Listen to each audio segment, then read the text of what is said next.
Hello guys, welcome back to our YouTube channel target with Bhanu.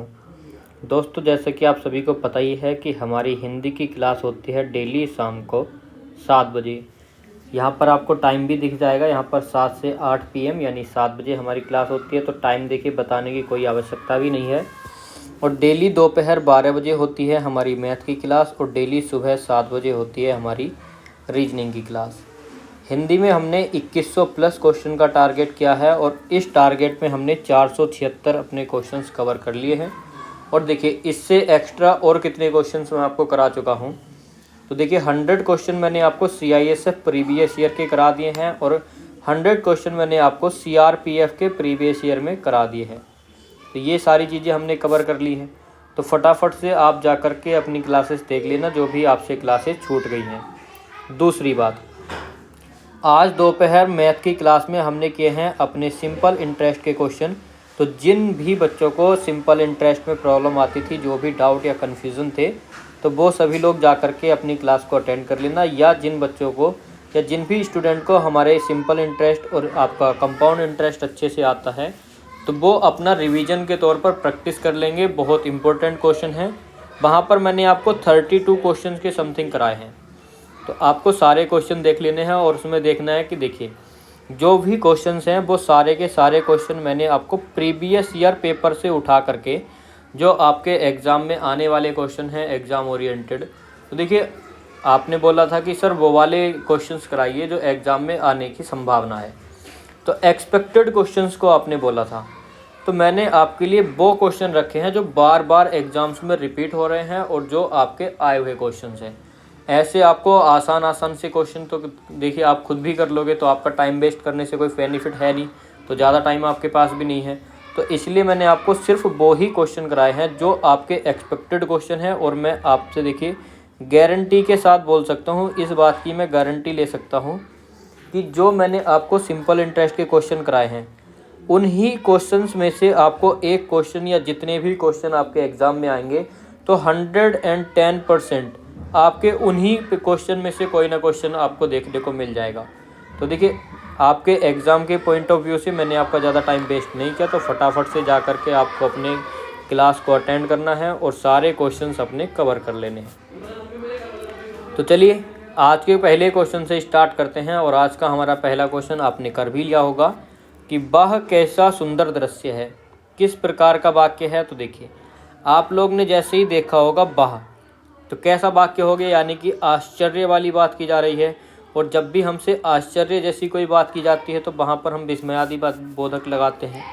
तो देखिए, यहाँ पर क्या हो गया हमारा ऑप्शन नंबर डी। संकेतवाचक कौन से होते हैं जहाँ पर आपको जो सो जैसा दिखे, जैसा कि जैसा बोओगे वैसा पाओगे, तो ये एक संकेत हो गया कि जैसा आप करोगे वैसा ही भरोगे। तो इस तरह के वाक्य होते हैं आपके संकेतवाचक। विधानवाचक की अगर हम बात करें, तो विधानवाचक वाक्य हमारे वो होते हैं जिसमें आपको डेली वाली बात कर दी जाए, यानी कि कोई विधि वाली बात, कि नियमित रूप से आप कोई कार्य कर रहे हो, तो वो क्या हो गया, एक विधानवाचक वाक्य हो गया। जैसे आप बोलते हो कि बुरे कर्मों का फल बुरा ही होता है और अच्छों का अच्छा। ये क्या है, विधि का विधान। तो देखिए, जो चीज़ें चलती जा रही हैं और बिल्कुल अटल हैं, यानी कि आप डेली भी करते हो, तो वो आपके विधान वाले हो जाएंगे। ऐसे आप समझ सकते हो। संदेहवाचक की अगर हम बात करें, तो संदेहवाचक कौन से होते हैं, तो संदेहवाचक वो वाले वाक्य होते हैं जहाँ पर आपको कोई संदेह रह जाता है, कोई डाउट रह जाता है कि शायद ऐसा हो, तो शायद भी यहाँ पर लग जाएगा। तो वहाँ पर क्या होता है, शंका होती है किसी न किसी चीज़ की, किसी काम के होने का संदेह होता है, तो वहाँ पर संदेहवाचक वाक्य। तो देखिए, सारी की सारी क्लासेज हमारी इसी टाइप से होती हैं, बिल्कुल हर ऑप्शन को और हर ज़रूरी चीज़ को समझा करके। तो ऐसी ही आगे और अपनी तैयारी करने के लिए बेहतरीन वाली चैनल को सब्सक्राइब कर लेना, बेल आइकन को प्रेस कर लेना। हिंदी ये सभी में काम करेगी। आप चाहे CRPF का एग्ज़ाम दो, BSF, CISF, या आप किसी भी एग्ज़ाम में बैठे हो जिसमें हिंदी आती है, तो सभी में आपकी काम करेगी। ठीक है। और क्वेश्चन आपको अच्छे लगते हैं और पढ़ाने का तरीका पसंद आता है, तो क्लास को लाइक कर देना और एक कमेंट, वो आपका जो एक कमेंट होता है मुझे बहुत खुशी देता है, तो कमेंट भी ज़रूर करना।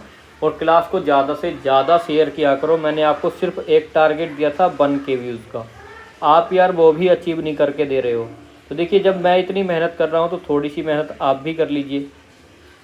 अगला क्वेश्चन क्या है? अगला क्वेश्चन है तन का पर्यायवाची शब्द। तो तन का यहाँ पर पर्यायवाची शब्द बताना है और आप डायरेक्टली बता दोगे तन का पर्यायवाची शब्द होता है शरीर। अब देखिए 25 क्वेश्चन हैं हमारे। 25 क्वेश्चन में आपको देखिए 20 से 25 मिनट के अंदर अंदर करा देता हूँ, और कभी कभी हमारी क्लास 30 मिनट तक चली जाती है जिसमें हम ज़्यादा बातें कर लेते हैं। और बाकी अगर किसी अदर आगे देखोगे कोई और चैनल पे तो आपको कोई भी 50 या 48 इतने मिनट से कम की कोई वीडियो नहीं मिलेगी, सिर्फ 25 क्वेश्चन की। तो कम समय में आपको ज़्यादा चीज़ें मिल रही हैं, तो क्यों ना आपको कम समय में ज़्यादा काम करना चाहिए। अगर हम बात करें झील की, तो झील का कोई तन से संबंध होगा? तो आप बोलोगे नहीं, झील अलग हो गई, पानी वाली झील। खटिया यानी कि खाट, चारपाई अलग हो गई। चंद्रमा, चंद्रमा का शशि भी बोलते हैं, शशि। तो क्या हो गया, चंद्रमा के पर्यायवाची अलग होते हैं, और ये आपका इम्पोर्टेंट वर्ड है, आपको चंद्रमा के पर्यायवाची याद करने हैं।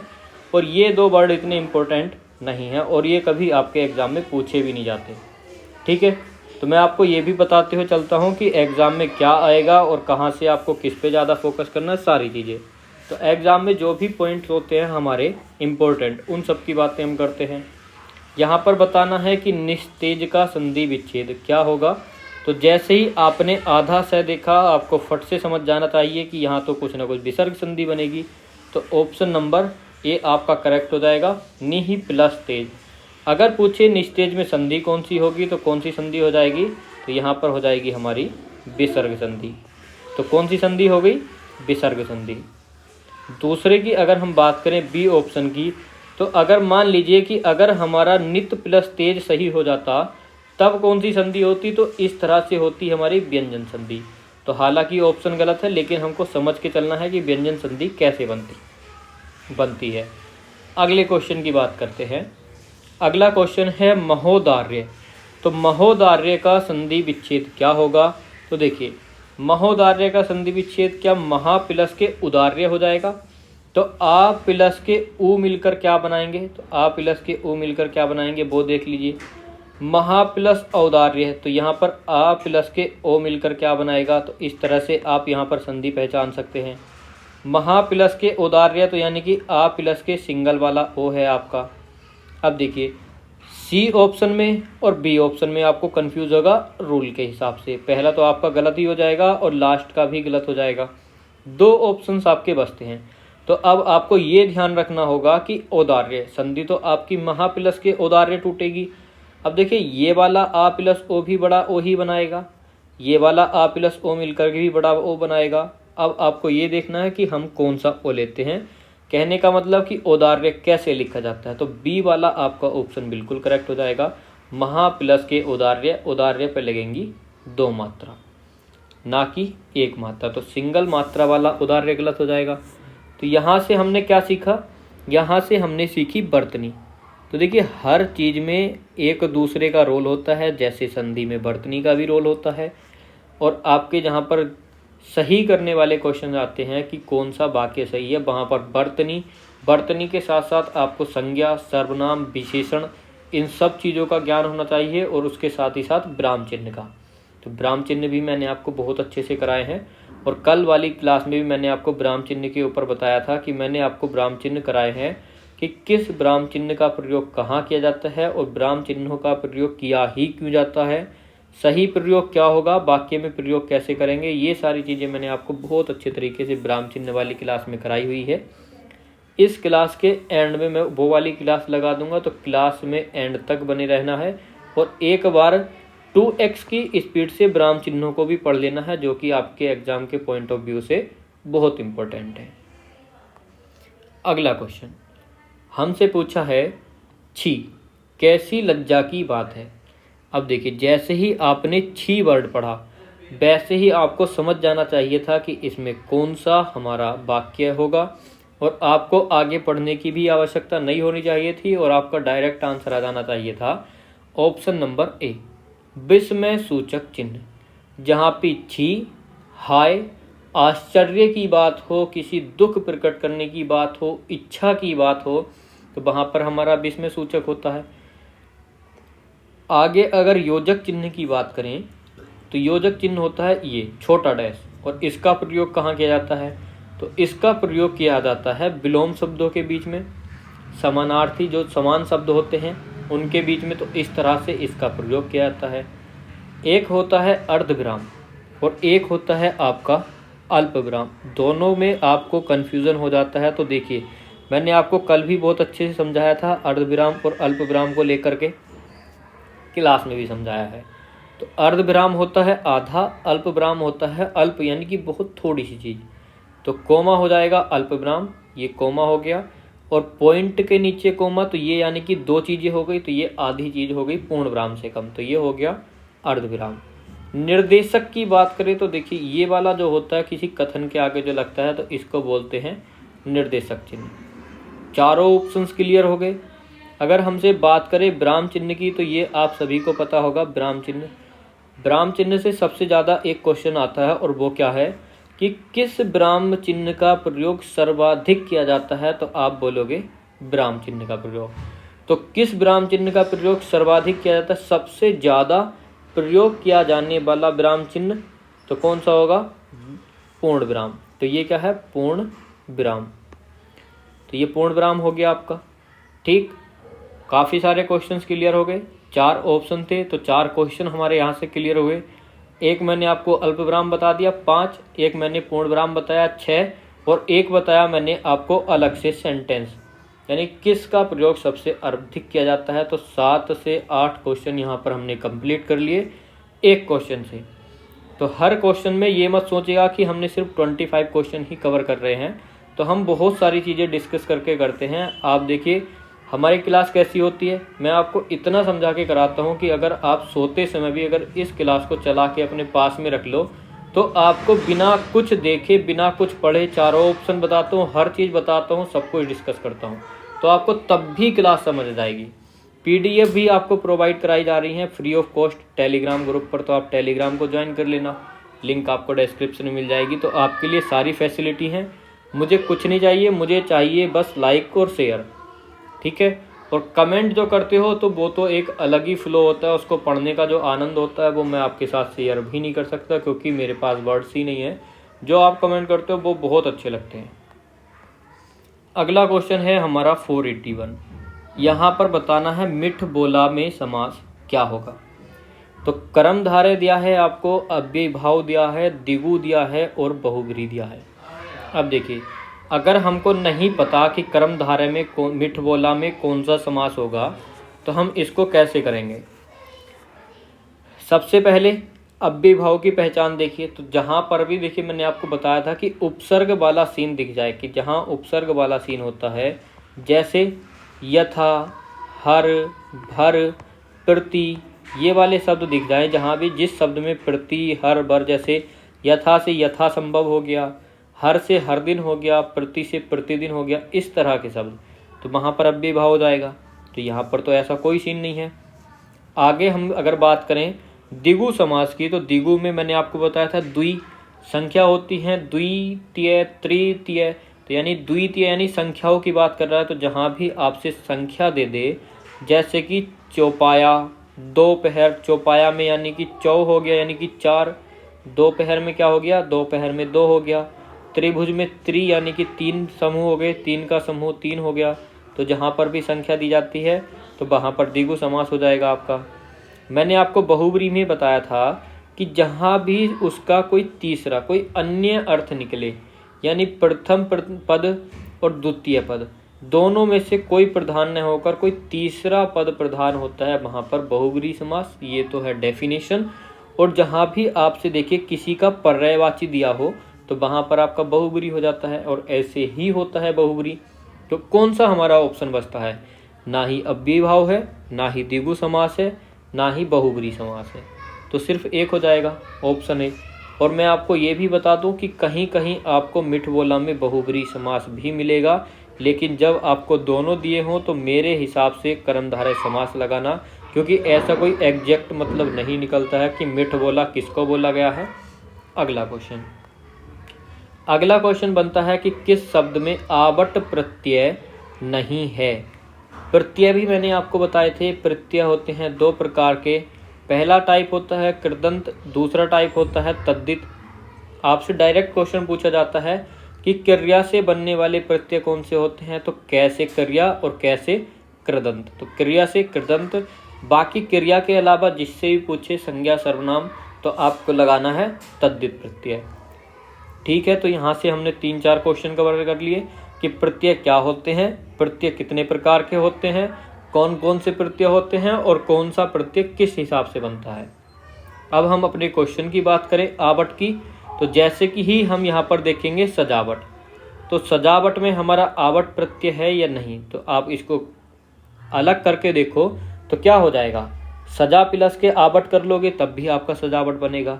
बनावट तो बना प्लस के आवट, रुकावट यानी कि रुक प्लस के आवट या रुका प्लस के आवट।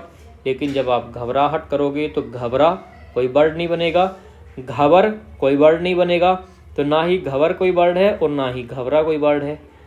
अब देखिए रुका भी है, बना भी है और सजा भी है, तीनों शब्द निकल गए। तो हमको मूल शब्द में क्या जोड़ते हैं, मूल शब्द के बाद में जो जोड़ते हैं वो प्रत्यय होता है। तो मूल शब्द तो हमारा कोई बन ही नहीं रहा घबराहट में, तो ऑप्शन नंबर डी हो जाएगा। तो ऐसे आप अपने प्रत्यय की पहचान कर सकते हैं। आंख मीच के कुछ नहीं लगाना कि शब्द पढ़ लो एकदम सजावट, बनावट, रुकावट, घबराहट, यार इसमें तो सब में बन रहा है आवट।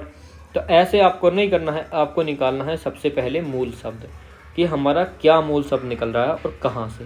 और ध्यान रखना है कि प्रत्यय शब्द के बाद में जुड़ते हैं और उपसर्ग शब्द के शुरुआत में जुड़ते हैं। ठीक, अगला क्वेश्चन है पंचामृत।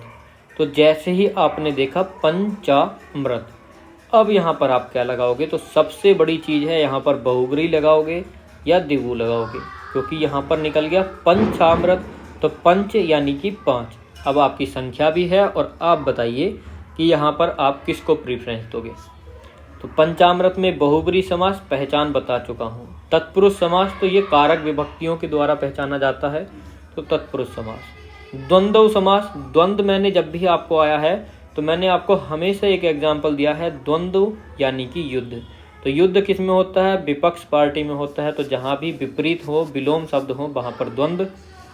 बचता है आपका द्विगु, तो यहाँ पर प्रेफरेंस दोगे आप द्विगु समास को, ऑप्शन नंबर डी। अगला क्वेश्चन आता है हमारा कि शुद्ध वाक्य कौन सा है। तो आपको बताना है दोस्तों शुद्ध वाक्य। ऑप्शन ए, मैं आपके दर्शन करने आया हूँ। बी, मैं दर्शन करने आया हूँ। सी, मैं आपका दर्शन करने आया हूँ, आपका 2 बार। तो सी तो आप डायरेक्टली कैंसिल कर दोगे कि सी तो किसी भी कीमत पर नहीं होगा। बी हमारा हो भी सकता है, देख लेंगे लास्ट में। मैं दर्शन करने आया हूँ आपके, तो डी भी गलत।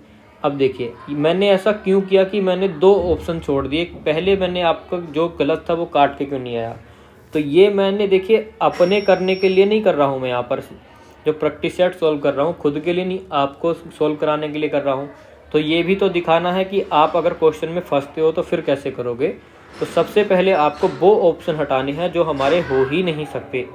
अब इन दोनों में 50-50। अब ये देखिए कि कौन सा ज़्यादा आपको अच्छा लग रहा है, कौन सा उपयुक्त है। मैं आपके दर्शन करने आया हूँ या मैं दर्शन करने आया हूँ, ऑप्शन ए बिल्कुल करेक्ट हो जाएगा। मैं आपके दर्शन करने आया हूँ, तो ऑप्शन ए ज़्यादा बेटर है बी के मुकाबले। बी में कोई गलती नहीं है, लेकिन प्रीफरेंस की बात की जाए तो ऑप्शन ए को दिया जाएगा। क्यों? क्योंकि आपसे कोई पूछे कि यहाँ क्या करने आए हो, आप किसी मंदिर गए और उसने बोला कि कैसे, मैं दर्शन करने आया हूँ, तो कोई गलत बात है नहीं। लेकिन यहाँ पर ज़्यादा सूटेबल है कि मैं आपके दर्शन, यानी सारी चीज़ क्लियरिफाई है, सब कुछ क्लियर है, लेकिन दूसरे ऑप्शन में क्लियर नहीं है। तो जो सबसे बेटर उसको टिक करेंगे हम। अगला क्वेश्चन, मुरेला में आपको प्रत्यय बताना है कि एला होगा, रेला होगा, ला या फिर इला। तो आपका करेक्ट आंसर हो जाएगा एला। मुरेला तो मुर प्लस के एला, या मोर प्लस के एला भी कर लोगे आप, तब भी आपका बदल जाएगा मोर प्लस के एला। तो ये बनेगा आपका मुर एला, ऑप्शन नंबर ए। अगला क्वेश्चन, अगला आ जाता है प्रतिध्वनि। तो प्रतिध्वनि शब्द में प्रयुक्त उपसर्ग, तो बहुत ही आसानी से आप लोग टिक करोगे प्रति। ध्वनि तो मूल शब्द हो गया, ध्वनि तो हो नहीं सकता। अगर आप प्र निकालते हो तो ती ध्वनि क्या चीज़ होती है, कुछ नहीं, और नी का तो कोई मतलब ही नहीं है। तो इससे आसान आज का कोई भी क्वेश्चन नहीं था। ये है इजीएस्ट क्वेश्चन आज का।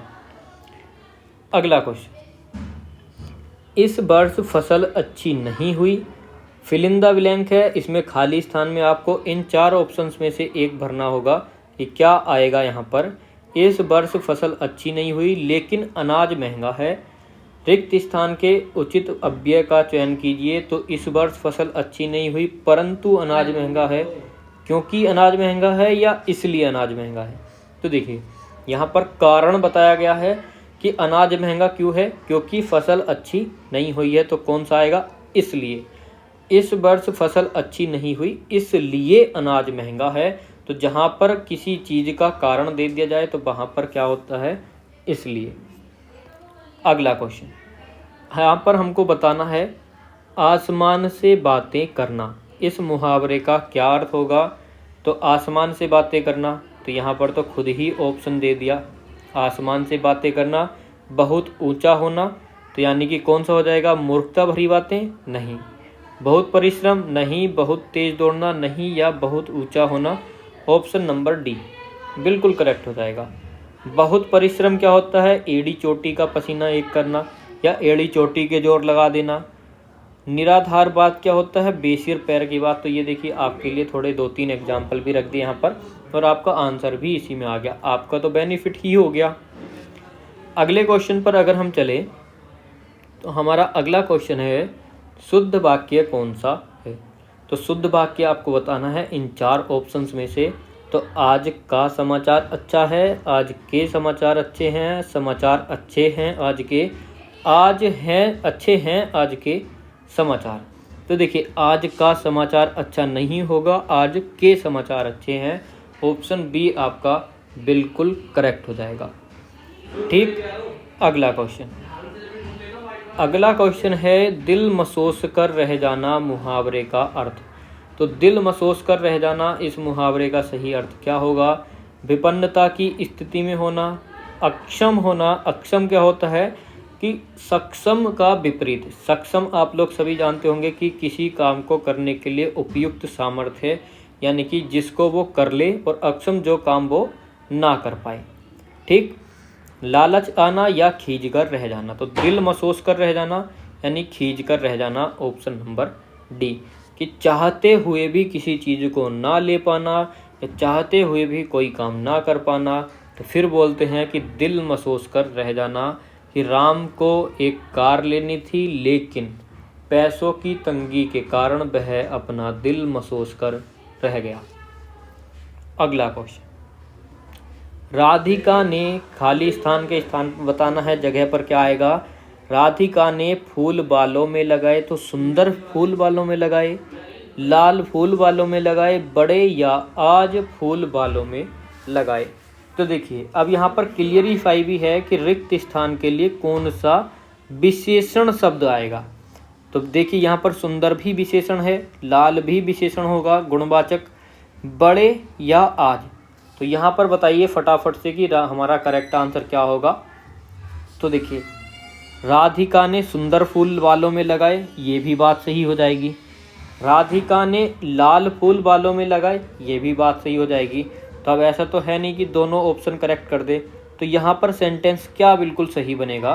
तो यहाँ पर सेंटेंस हमारा सही बन जाएगा कि राधिका ने आज फूल बालों में लगाए, यानी कि और दिन भी लगाती होगी या और दिन नहीं लगाती थी, और आज राधिका ने बालों में फूल लगा लिया है, तो उसने बोला है राधिका ने आज फूल बालों में लगाए हैं।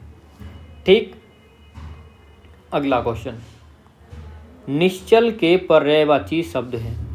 तो निश्चल क्या होता है, खल, सठ, धूर्त या अवलंबित, आश्रित या आधारित। तो ये तो आपका हो ही नहीं सकता। स्थिर, यह भी नहीं हो सकता। दरिद्र, ये भी नहीं हो सकता। निश्चल होता है कपटी व्यक्ति, तो हमारा कौन सा हो जाएगा, ऑप्शन नंबर ए करेक्ट हो जाएगा। निश्चल के पर्यायवाची शब्द हैं खल, सठ, धूर्त। अगला क्वेश्चन, यहाँ पर हमको बताना है कि थोड़ा जानने वाला उपयुक्त कौन सा विकल्प सही है। तो थोड़ा जानने वाला अल्पज्ञ, सर्पज्ञ, सर्वज्ञ या बहुज्ञ या अज्ञ। तो देखिए अल्प, मैंने आपसे अल्प की बात की थी, तो अल्प क्या हो जाएगा हमारा थोड़ा, तो ऑप्शन नंबर ए। सर्वज्ञ जो सब कुछ जानता हो, बहुज्ञ जो बहुत कुछ जानता हो, और अज्ञ यानी कि जो अनजान हो। ठीक, तो हमारा कौन सा ऑप्शन बिल्कुल सही था, तो ऑप्शन नंबर ए यहाँ पर सही था। अगला क्वेश्चन है शुद्ध रूप का चुनाव करें। तो शुद्ध रूप आपको बताना है दायित्व शब्द कैसे लिखा जाएगा। तो जब भी आपसे कोई वर्ड पूछे कि कैसे लिखना है, तो मोटा मोटी चारों ऑप्शन देखने हैं कि क्या हमको सिर्फ एक ही शब्द बताना है या चारों ऑप्शन में अलग अलग करके दिए हैं। तो सबसे बढ़िया बात होती है जब एक ही ऑप्शन बताना हो। तो देखिए जब भी आपसे शुद्ध रूप आए, एक पूछे या चार, आपको खुद से लिख लेना है वर्ड को कि वर्ड कैसे लिखा जाएगा। तो हमारा क्या आ जाता है, बिल्कुल सही लिखा हुआ, और जो ऑप्शन मैच करता है वो हमको टिक कर देना है। तो हमारा कौन सा वाला दायित्व सही है, ऑप्शन नंबर बी। द, आ, य पे छोटी ई की मात्रा, आधा तय और वे, ये होता है आपका वे और ये होता है वे। तो आपको वे लगाना है ना कि वे। अगला क्वेश्चन, रूपांतरण की दृष्टि से शुद्ध वाक्य। तो फिर से आपको शुद्ध वाक्य यहाँ पर सिलेक्ट करना है, और यहाँ पर हमारा आ जाता है पहला ऑप्शन। और पहला ऑप्शन हमको दिया है यह पाठ हमारी पाठ्य पुस्तक से लिया है, या यह पाठ हमारी पाठ्य पुस्तक से लिया गया है। तो आप जब भी हिंदी में लिखते थे तो प्रस्तुत पंक्तियाँ हमारी पाठ्य पुस्तक हिंदी या उसका नाम लिखते थे से लिया गया है, ऐसे ही करके लिखते थे। जब आप गद्यांश और उसका संकेत, शीर्षक, व्याख्या ये लिखते थे, प्रसंग भी लिखते थे, तो वहाँ पर सेम ये वाली लाइन यूज़ करते थे। तो क्यों ना हम इसी को आज भी सिलेक्ट करें। यहाँ पर तीसरा ऑप्शन है यह पाठ लिया गया है हमारी पाठ्य पुस्तक से, तो यहाँ पर क्रम की ही गलती है। आगे भी हमारे यहाँ पर ऑप्शन डी हमारी पाठ्य पुस्तक से यह पाठ लिया गया है, क्रम की गलती। सबसे उपयुक्त और सबसे सही ऑप्शन बी है। अगला क्वेश्चन, जंगल का पर्यायवाची शब्द है। तो यहाँ पर जंगल के पर्यायवाची क्या होते हैं, कानन होता है, कांतार होता है, विपिन होता है, अटवी होता है। तो आपका ऑप्शन नंबर ए यहाँ पर करेक्ट हो जाएगा, अटवी। दृग, चक्षु, लोचन, नयन ये हमारे सभी हो जाते हैं। तो ऑप्शन ए हमारा यहाँ पर करेक्ट हो जाएगा। जंगल का पर्यायवाची कौन सा है, अटवी। अगला क्वेश्चन नंबर 497 यानी कि थर्ड लास्ट। आज का 2 क्वेश्चन और बचे हैं इससे अलग। पत्र से क्वेश्चन है, पत्र लेखन आपको करा चुका हूँ, 3 वीडियोस हैं पत्र लेखन की। आप प्लेलिस्ट में जा कर के हिंदी टॉपिक वाइज वहाँ से देख सकते हैं। यूपी SSSC में बहुत ज़्यादा पत्र पूछे जाते हैं, और देखिए यहाँ पर आपके CRPF, BSF, CISF में पत्र लेखन का क्वेश्चन मेरे ख्याल से नहीं आएगा, क्योंकि आपके सिलेबस में भी नहीं है। तो यहाँ पर पत्र लेखन से क्वेश्चन नहीं पूछा जाएगा। लेकिन ये उन बच्चों के लिए है जो हमारे यूपी SSSC वाले बच्चे हैं, या फिर जिस तरह से कोई लेखपाल या वीडियो की तैयारी कर रहा है, तो उनके लिए पत्र लेखन बहुत इम्पोर्टेंट है। तो इसीलिए मैंने बोला था कि आप कोई भी एग्ज़ाम की तैयारी कर रहे हो जिसमें हिंदी आती है, सभी के लिए सफिशिएंट क्लास है। हमसे क्या बोला है क्वेश्चन में, किसी पहले भेजे गए पत्र का उत्तर नहीं आने पर उस विषय में याद दिलाने के लिए लिखा जाने वाला पत्र क्या कहलाता है। तो भाई मेरे कल ही इस क्वेश्चन का मैंने ऑप्शन के थ्रू आंसर बताया था, अनुस्मारक। जब मैंने आपको ऑप्शन से डिफाइन किए थे तभी बताया था, बिल्कुल सेम यही वाली लाइन पढ़ के बताई थी। मैंने बोला था कि आपने किसी को कोई पत्र भेजा, उसने उसका कोई रिप्लाई नहीं दिया, ऐसे ही बताई थी। और रिप्लाई ना देने के बाद आपने उसको फिर से पत्र भेजा कि हमने आपसे कुछ कहा था, आपने कोई जवाब नहीं दिया। तो वो क्या होता है, अनुस्मारक, यानी कि उसको याद दिलाने के लिए। ठीक, अधिसूचना क्या होती है, कोई नोटिफिकेशन हो जाती है, पृष्ठांकन, ज्ञापन, ये सारी चीज़ें आपको मैंने पत्र लेखन में बहुत अच्छे से समझाई हैं, वहाँ पर जा कर के देख लेना। मेघ का पर्यायवाची नहीं है। नहीं शब्द का बहुत ज़्यादा ध्यान रखना है, ये बहुत बड़ी बड़ी गलतियाँ करा देता है। हम नहीं वर्ड को छोड़ देते हैं और हम आगे अपना क्वेश्चन कर देते हैं। तो मेघ, मेघ क्या होते हैं, बादल। तो यहाँ पर ऑप्शन नंबर क्या हो जाएगा, बी वाला। मैंने आपको बताया था कि बादल यानी कमल, बादल और समुद्र के पर्यायवाची शब्दों में क्या क्या अंतर है। कमल में जय आता है, बादल में दय आता है, समुद्र में धय आता है। इस तरह से आपको याद रखना है। ठीक, अगला क्वेश्चन, यहाँ पर आपका बी ऑप्शन हो जाएगा। अगले क्वेश्चन की अगर हम बात करें, अगला क्वेश्चन है हमारा परिच्छद। परिच्छद में उपसर्ग कौन सा हो जाएगा, तो परी होगा या पर ही उपसर्ग हमारा हो जाएगा। तो यहाँ पर फटाफट से अपना आंसर टिक कर दीजिए, ऑप्शन ए या ऑप्शन डी। तो जितने भी बच्चों ने यहाँ पर ऑप्शन ए किया है परी प्लस के छद, तो हमारा बिल्कुल करेक्ट हो जाएगा। अगला क्वेश्चन, अगला और आज का हमारा अंतिम क्वेश्चन है। और देखिए, मैं आपसे फिर से बोलना चाहूँगा कि आपके लिए इतनी मेहनत कर रहा हूँ दोस्तों, तो प्लीज़ एक लाइक तो बनता है मेरी मेहनत के लिए।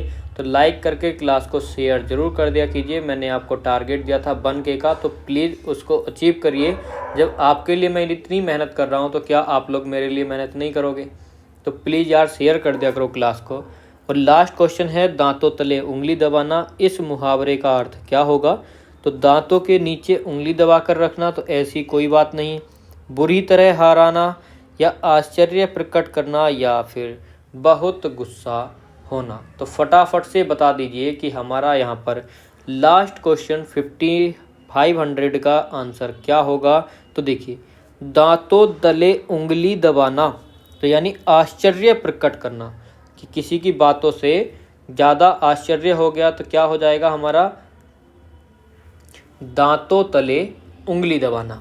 ठीक, तो आज के हमारे 25 क्वेश्चंस हो जाते हैं प्यारे दोस्तों कंप्लीट।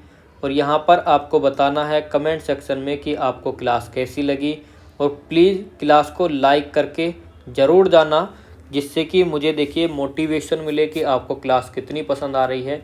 तो अगर आपके लिए क्लासेस हेल्पफुल हैं तो क्लास को लाइक करके शेयर कर देना, और अपनी आगे की तैयारी के लिए चैनल को भी सब्सक्राइब कर लेना। टेलीग्राम की लिंक डिस्क्रिप्शन में है, तो PDF के लिए उसको आप ज्वाइन कर सकते हैं।